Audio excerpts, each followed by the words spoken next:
Alors là, j'arrive aux États-Unis, je suis dans mon premier cours d'introduction de cette certification en médecine fonctionnelle et là, ils nous font faire un premier exercice sur nous-mêmes. Donc, ils nous enseignent les deux outils de base qui s'appellent la matrice et la timeline, donc la ligne de temps, où on doit faire l'exercice sur nous-mêmes, d'écrire chronologiquement tous les symptômes pour trouver justement le pourquoi de nos symptômes ou quoi que ce soit. Puis là, il nous pose une tonne de questions.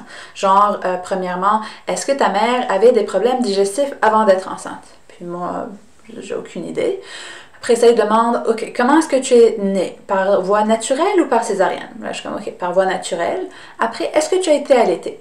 Puis là, je dis, je crois que oui, mais je ne sais pas combien de temps, je n'ai pas plus de détails que ça. Puis après, il demandait, est-ce que tu as des problèmes digestifs? Puis moi, en fait, c'était l'histoire de mon enfance, de ma vie, en fait. J'avais souvent, je variais entre constipation, diarrhée, puis quand on allait en voyage, j'étais la première à tomber en gastro, vomissement, grosse diarrhée. C'était tellement, j'avais tellement de ballonnements après mes repas de gaz que je faisais des compétitions de pète avec mes frères, puis je gagnais souvent. Mais on avait été voir différents médecins, puis tout était normal, donc je me disais, bon, je suis juste un peu plus sensible. Après ça, il demandait, est-ce que vous avez des douleurs?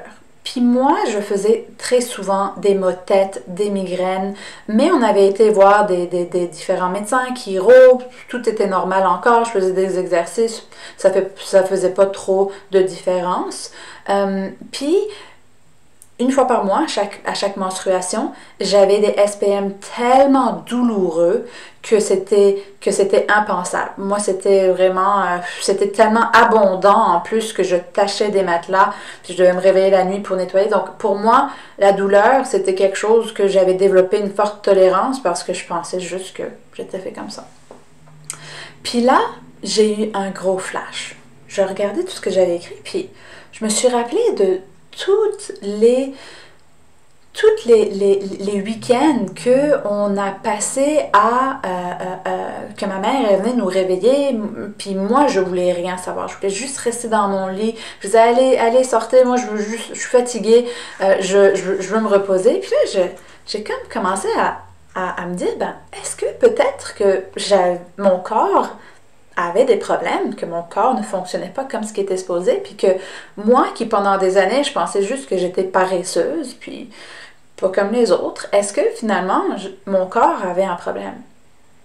Puis là, la dernière journée du cours d'introduction, il y a un neurologue qui nous a montré plein d'études à propos de comment la diète faible en gras était la pire pour la santé et que ça augmentait les risques de l'Alzheimer. Puis moi, là, j'étais comme, attends une seconde.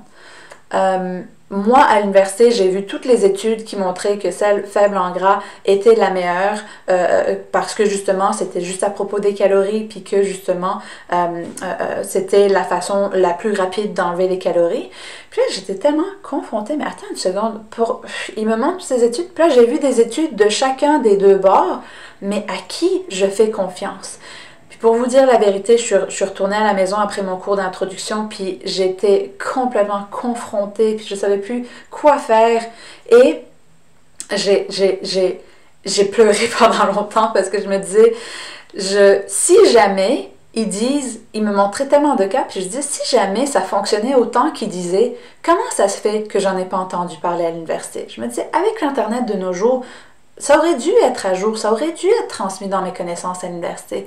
Donc j'étais tellement confrontée que j'étais assez découragée à propos de quoi faire.